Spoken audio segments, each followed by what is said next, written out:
जय सिया राम प्यारे भक्तों, आइए जानते हैं कार्तिक मास में तुलसी के पास दिया जलाने से क्या फल मिलता है। एक दिन देवी सत्यभामा भगवान श्री कृष्ण के पास आई और उनसे पूछती हैं, हे स्वामी, आपने मुझे तुलसी के पौधे को जल देने का महत्व तो समझा दिया, लेकिन कार्तिक मास में तुलसी के पास दीपक जलाने का क्या महत्व है। कार्तिक मास में रोज शाम को तुलसी के पास दिया क्यों जलाया जाता है और इससे मनुष्य को क्या फल प्राप्त होता है। कार्तिक मास में तुलसी के पास दीपक जलाने की विधि क्या है। हे स्वामी, मुझे यह विस्तार से बताइए। तब भगवान श्री कृष्ण देवी सत्यभामा को एक प्राचीन कथा सुनाते हैं और बताते हैं कि प्राचीन काल की बात है। दक्षिण दिशा में तुंगभद्रा नाम की एक विशाल नदी थी, जिसके किनारे हरिहरपुर नाम का एक सुंदर नगर बसा हुआ था। इस नगर में अभि नाम का एक अद्वित विद्यमान ब्राह्मण निवास करता था। वह अत्यंत गुणवान, चरित्रवान और धर्म का पालन करने वाला व्यक्ति था, जिन्होंने वेदों और शास्त्रों का गहन किया हुआ था। अभि की एक पत्नी थी जिसे लोग दुराचारी कहकर पुकारते थे। उसके कर्म ही ऐसे थे जिससे लोग उसे यह नाम देते। वह हमेशा अपने पति का अपमान करती, उन्हें तुच्छ कहती और उन्हें दुख करती थी। उसने कभी अपने पति के साथ प्रेम से व्यवहार नहीं किया, न ही कभी अपने पति को खाना दिया। जब पति अपने घर लोगों को बुलाते तब वह उनका अपमान कर कर उनको भगा देती थी। वह अन्य व्यभिचारिणी स्त्रियों के साथ घूमती और प्राय पुरुषों के साथ संबंध बनाती थी। फिर एक दिन वह ब्राह्मण अपनी पत्नी से कहता है कि हे विधे, तुम्हारा यह आचरण सही नहीं है। इस प्रकार पाप करने से तुम्हारा बहुत ही अहित हो क्या। अब तुम बुरे कर्मों को छोड़ दो। तुम्हारे इस व्यवहार से मुझे बहुत दुख होता है। तब उनकी पत्नी ने उन्हें क्रोध से कहा, ना जाने किस पाप के कारण मेरा विवाह तुम जैसे भिखारी के साथ हुआ। लगता है पिछले जन्म में मैंने अवश्य ही कोई पाप किया होगा, तभी तो मुझे तुम जैसा पति मिला। मैं अब और सहन नहीं कर सकती। किसी दिन मैं तुम्हें छोड़ दूंगी और किसी धनवान पुरुष के साथ विवाह कर लूंगी। फिर वह ब्राह्मण उत्तर देता है, हे प्रिय, इस प्रकार के अपशब्द ना कहो। अपने पति को त्यागना अच्छी बात नहीं है। जो स्त्री अपने पति को छोड़कर प्राय पुरुष के पास जाती है, उसे नरक में दंड भोगना पड़ता है। तब पत्नी ने फिर से कड़े हुए शब्दों में कहा, तुम्हें ही नरक में जाना पड़ेगा, क्योंकि तुम कोई काम नहीं करते, भीख मांग कर खाते हो। मैं इस झोपड़ी और इस नरक से तंग आ चुकी हूँ। तुम्हारे साथ रहना तो नरक में रहने के समान है। फिर भगवान श्री कृष्ण कहते हैं, हे देवी, जो स्त्री अपने पति का अपमान करती है और उसे छोड़कर प्राय पुरुषों के पास जाती है, उसके घर में हमेशा दुर्भाग्य आता है और उसे नरक में दंड अवश्य मिलता है। फिर एक दिन वह स्त्री वन में जाकर एक वृक्ष के नीचे खड़ी हो गई, क्योंकि उसका मन काम भाव से भरा हुआ था और वह किसी पुरुष की प्रतीक्षा कर रही थी। परंतु बहुत समय बीतने के बाद भी कोई भी पुरुष वहां नहीं आया, जिस कारण से वह बहुत दुखी हुई और वह किसी पुरुष की खोज में इधर उधर देखने लगी और भटकने लगी, लेकिन उसको वहां पर कोई भी नहीं मिला। उस दिन उसका सारा प्रयास व्यर्थ हो गया और वह रोते हुए कहने लगी कि आज कोई भी पुरुष इस रास्ते से क्यों नहीं आया। मेरी काम भावना कैसे शांत होगी। मेरी जवानी यूं ही व्यर्थ जा रही है। वह विलाप करने लगी, हे भगवान, कोई ऐसा पुरुष यहाँ भेजिए जो मेरी इच्छा को पूरा कर सके। चाहे वह मेरा भक्षण भी कर ले, मैं प्रसन्नता पूर्वक अब उसे अपना मान लूंगी। फिर भगवान श्री कृष्ण कहते हैं, हे देवी, इस प्रकार से वह स्त्री जोर जोर से विलाप करने लगी। तब उसी जंगल में एक भयानक शेर रहता था और वह उस पापिनी स्त्री की आवाज सुनकर जा गया और उछलकर उस स्त्री का भक्षण करने लगा।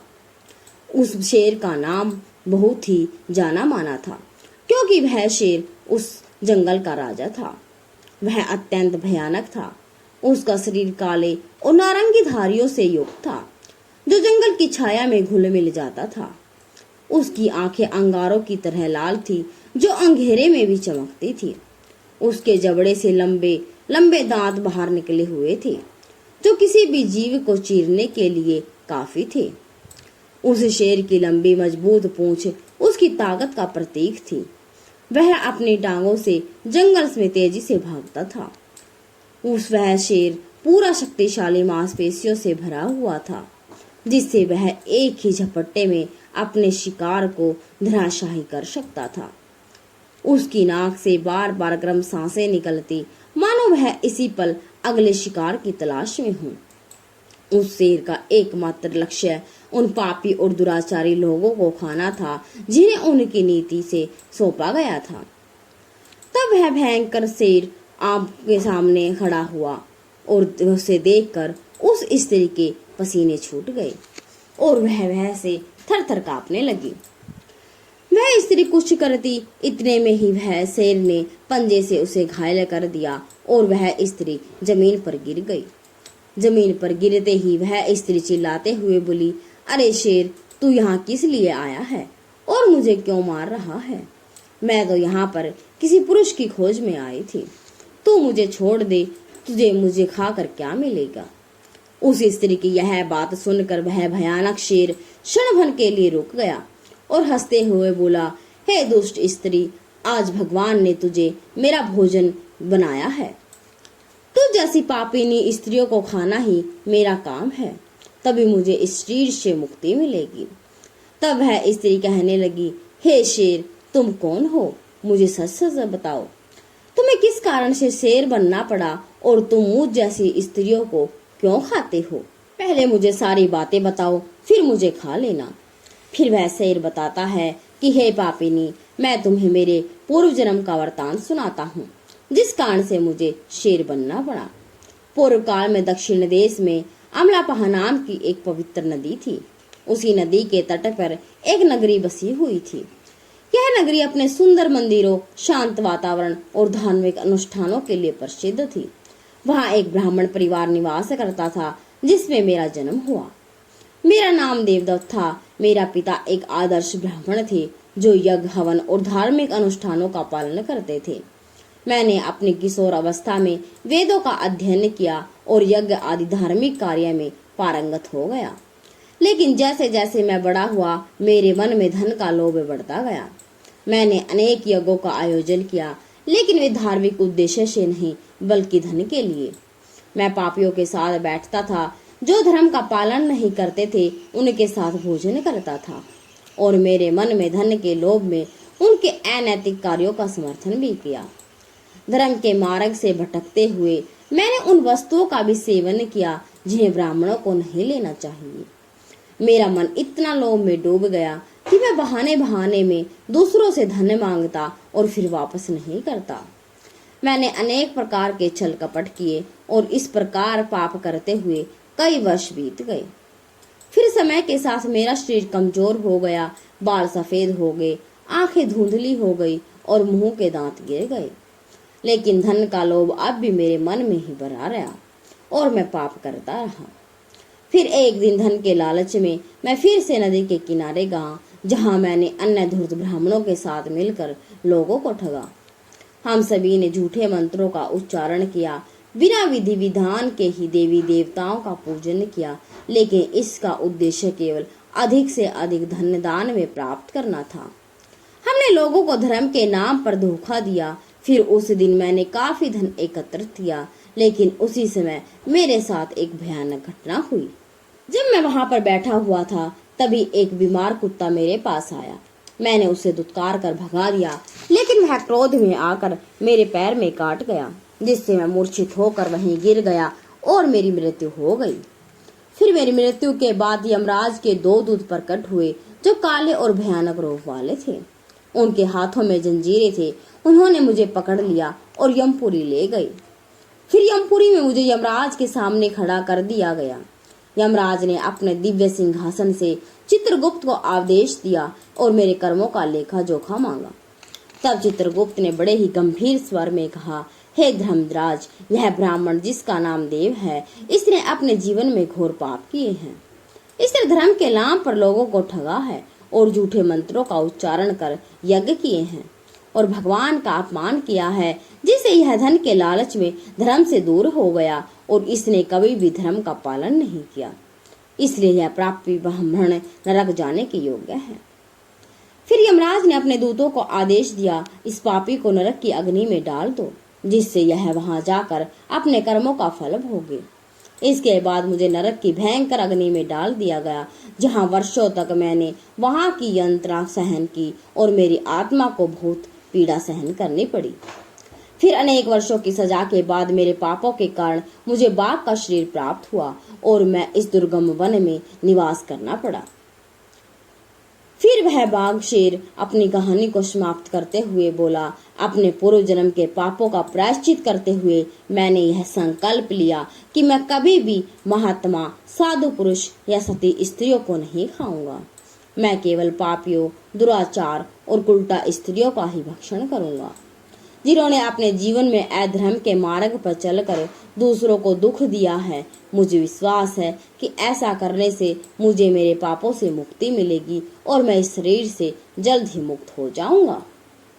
फिर भगवान श्री कृष्ण ने बताते हैं कि हे देवी, इस प्रकार से उस शेर ने अपने पूर्व जन्म का वृतांत सुना दिया और उस स्त्री से कहने लगा, हे पापिनी, तेरे आचरण से तो तुल्यता दिखाई देती है और अपने पति को छोड़कर तू इस वन में अन्य पुरुषों के साथ भोग विलास करने के लिए आई है, इसलिए आज तो मेरा आहार अवश्य बनेगी। इतना कहकर उस बाघ ने अपने तीक्ष्ण नाखूनों से उस पापी स्त्री को मारकर खा लिया और फिर वह बाघ उस स्थान से चला गया। उस स्त्री की मृत्यु के बाद उस स्थान पर यमराज के 2 दूत प्रकट हुए और उस पापनी स्त्री को उठाकर यमपुरी ले गए। वहां पर उसे यमराज के सामने खड़ा किया गया। फिर चित्रगुप्त उस स्त्री का लेखा जोखा निकालते हुए यमराज से कहने लगे, हे धर्मराज, यह स्त्री तो अत्यंत पापिनी है। इसने घोर पाप किए हैं। इसने व्यभिचार किया है और अपने पति की कभी सेवा नहीं की। अपने पति को भूलकर प्राय पुरुषों के संग भोग विलास किया है। तब उसके पापों को सुनकर यमराज अत्यंत क्रोधित हो गए और उन्होंने उस स्त्री को अग्नि से भरे हुए कुंडों में डालने का आदेश दिया। फिर यमराज के आदेश को भूलकर वह स्त्री अत्यंत भयभीत हो गई और फिर वह दुराचार स्त्री यमराज से कहने लगी, हे धर्मराज, कृपया मुझे मेरे पापों के लिए क्षमा करे। मैंने यह अनजाने में पाप किए हैं, कृपया मुझे प्रायश्चित करने का अवसर प्रदान करे। तब यमराज कहने लगे, हे स्त्री, तुमने जो पाप किए हैं वे बहुत ही निंदनीय हैं। तुम्हारे पापों के लिए कोई प्रायश्चित नहीं है। जो स्त्री अपने पति का त्याग करती है और अपने पति को छोड़कर प्राय पुरुष के साथ संग विहार करती है, उसे निश्चित ही नरक में जाना पड़ता है। इसलिए अब तुम्हें नरक की यातनाएं भोगनी ही पड़ेंगी। फिर यमराज ने अपने दूतों से कहा, हे दूतों, इस पापी स्त्री को ले जाओ और उसे भयंकर नरकों में डाल दो, यह उसी के योग्य है। फिर यम के दूत उस स्त्री को नरक में ले गए, जहां उसे अनेक वर्षों तक जलते हुए तेल के कुंड में पकाया गया। फिर उसे निकाल कर रक नामक नरक में डाल दिया गया। इस प्रकार से उसे कई वर्षों तक अलग अलग नरकों में डाला गया।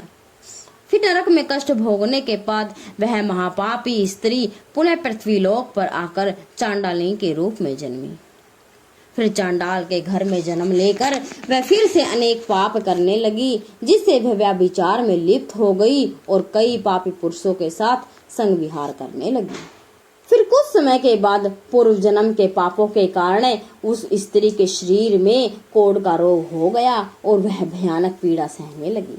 उसका शरीर जलने लगा, उसकी आंखों में भी पीड़ा होने लगी और इस कष्ट को सहन करते हुए दिन बीतने लगे। फिर एक दिन वह तीर्थ में स्नान करने के उद्देश्य से अंतपुर में चली गई। वहां पर एक आश्रम के बाहर निवास करने लगी, जहां उस आश्रम में एक तुलसी का पौधा था। अन्य स्त्रियों को वहां कार्तिक मास में तुलसी के पास दीपक जलाते हुए देखकर उस पापिनी स्त्री को बड़ा आश्चर्य हुआ। फिर एक दिन उस स्त्री ने वहां निवास करने वाले एक साधु से कहा, हे साधु महाराज, यह कौन सा पौधा है और यह स्त्रियां इसके नीचे दीपक क्यों जला रही हैं? तब उस साधु ने कहा, हे कल्याणी, यह अत्यंत पवित्र तुलसी का पौधा है। इसके दर्शन मात्र से ही संकटों का नाश हो जाता है। इस तुलसी को कार्तिक मास में जल देने से सभी देवी देवताओं की कृपा प्राप्त होती है तथा इसके पास दीपक जलाने से समस्त पाप नष्ट हो जाते हैं। तब साधु की यह बात सुनकर उस स्त्री को बहुत प्रसन्नता हुई और उसने साधु से पूछा, हे साधु महाराज, यदि कोई अत्यंत पापिनी स्त्री भी इसके पास दीपक जलाएगी तो क्या उसके पाप नष्ट हो जाएंगे? तब साधु ने कहा, हे पुत्री, यह सत्य है। यदि किसी स्त्री ने घोर पाप भी किए हो, तब भी अगर वह कार्तिक मास में तुलसी के पास दीपक जलाती है तो वह दीपक जलाने से नष्ट हो जाते हैं और उसके सभी जन्मों के पाप समाप्त हो जाते हैं। किंतु हे पुत्री, तुम कौन हो और इस प्रश्न को पूछने का कारण क्या है? तब वह स्त्री बताती है कि हे साधु महाराज, मैं महापापिनी हूँ। मैंने व्यभिचार किया है तथा अनेक प्रकार के पाप किए हैं। मेरे पापों के कारण ही मेरी ऐसी दुर्दशा हुई है। कृपया मुझे पापों से मुक्ति का उपाय बताइए। फिर साधु महाराज कहते हैं, हे पुत्री, अब से तुम पूरे कार्तिक मास इस तुलसी के पास दीपक जलाओ, जिससे तुम्हारे समस्त पाप और दोष समाप्त हो जाएंगे। फिर उस साधु की बात सुनकर उस पापी स्त्री ने भी वही किया। उसने तुलसी के पौधे के पास एक दीपक जला दिया। इस प्रकार से वह स्त्री नित्य उस स्थान पर तुलसी के पास दीपक जलाने लगी। फिर एक दिन वह स्त्री शाम के समय तुलसी के पास दीपक जलाने लगी तो उसी समय उसकी हृदयाघात से उसकी मृत्यु हो गई और वहीं जमीन पर पड़ी रही। फिर यमराज के दो दूत उस स्त्री को यमलोक ले जाने के लिए उस स्थान पर प्रकट हुए। जैसे ही यम के दूत उस पापी स्त्री को पाश में बांध कर ले जाने लगे, तभी भगवान विष्णु के दो पार्षद उस स्थान पर प्रकट हुए। वे दिव्य पार्षद अत्यंत तेजस्वी थे। उनके शरीर से स्वर्ण प्रकाश की किरणें निकल रही थी, जो चारों ओर का अंधकार दूर कर रही थी। उनका रूप इतना मोहक और दिव्य था कि उन्हें देखकर किसी का भी मन श्रद्धा से भर जाता और उनके चेहरे पर शांत मुस्कान थी, जो अपार किरणा और दया का प्रतीक थी। उनके वस्त्र रत्न जड़ित और रेशमी थे, जो नीले और सुनहरे रंग में चमक रहे थे। मानो स्वयं वैकुंठ का सौंदर्य उनके व्यक्तित्व में समाया हो। उनके कानों में सुनहरे कुंडल झूल रहे थे, जिनसे दिव्य संगीत की ध्वनि प्राप्त होती थी। उनके माथे पर तिलक और चमकती हुई बिंदिया थी, उनके दिव्यता का सूचक थी। वे दोनों विशाल कद और बलिष्ठ थे। उनके हाथों में दिव्य गदा थी, जो न्याय और धर्म की शक्ति का प्रतीक थी। वे उस स्त्री को अपने दिव्य स्पर्श से मुक्ति का आश्वासन देने आए थे, जिससे उनके सभी पाप नष्ट हो सके और उसे स्वर्ग की यात्रा का अधिकारी बना सके। तब उन पार्षदों ने यमराज के दूतों को रोक लिया और कहने लगे, हे यमदूतों, इस स्त्री को तुम छोड़ दो। यह स्त्री नरक जाने के योग्य नहीं है। तुम किसके आदेश से ऐसा करने का अधर्म कर रहे हो?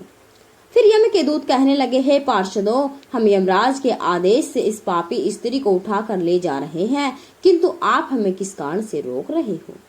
यह स्त्री अत्यंत पापी है, इसे नरक में ले जाने की आज्ञा मिली है। यह सुनकर भगवान विष्णु के पार्षद मुस्कुराए और बोले, हे यमदूत, तुम सत्य बोलते हो, लेकिन इस स्त्री का एक ऐसा पुण्य भी है जो इसके समस्त पापों को मिटा सकता है। क्या तुमने देखा नहीं कि इसने अपने जीवन में संध्या के समय तुलसी के समीप दीपक जलाया है?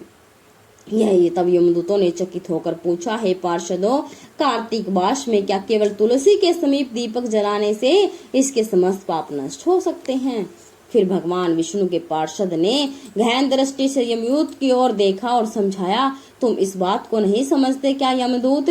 तुलसी भगवान विष्णु की परम प्रिय है और जो भक्त श्रद्धा और भक्ति से पूरे कार्तिक माह में तुलसी के समीप दीपक जलाता है, वह भगवान श्री विष्णु की कृपा का पात्र बन जाता है। संध्या के समय दीपक जलाने का पुण्य अनंत गुना है और यह न केवल उसके पापों को नष्ट करता है, बल्कि उसे स्वर्ग का अधिकारी भी बनाता है। इस स्त्री ने सच्चे मन से तुलसी का पूजन किया और दीपक प्रज्वलित किया है। इसी कारण इसके सारे पाप नष्ट हो चुके हैं। अब यह नरक जाने के योग्य नहीं है। फिर यमदूतों ने अपने हाथ जोड़कर कहा, हे पार्षदों, आप सत्य कह रहे हैं, हम इसके भक्ति के बारे में जानकारी नहीं रखते थे। यदि यह भगवान विष्णु की प्रिय भक्त थी तो और हम इसे नरक ले जा रहे हैं। फिर भगवान विष्णु के पार्षदों ने मसूर स्वर में कहा, हे यमदूतों, अब तुम लौट जाओ। इस स्त्री ने कार्तिक मास में तुलसी की सेवा की है और उस दीपक की रोशनी में अपने सारे पापों को भस्म कर लिया है। अब इसे विष्णु लोक में ले जाएगा जहाँ इसका स्वागत होगा अब यह स्वर्ग की अधिकारी बन चुकी है। पार्षदों की बात सुनकर यमदूतों ने उस स्त्री को वहीं छोड़ दिया और यमलोक लौट गई। तब वहां जाकर उन्होंने यमराज को सारी बातें बताई। भगवान विष्णु के पार्षद उस स्त्री को दिव्य विमान में बैठाकर स्वर्ग लोक ले गए। फिर भगवान श्री कृष्ण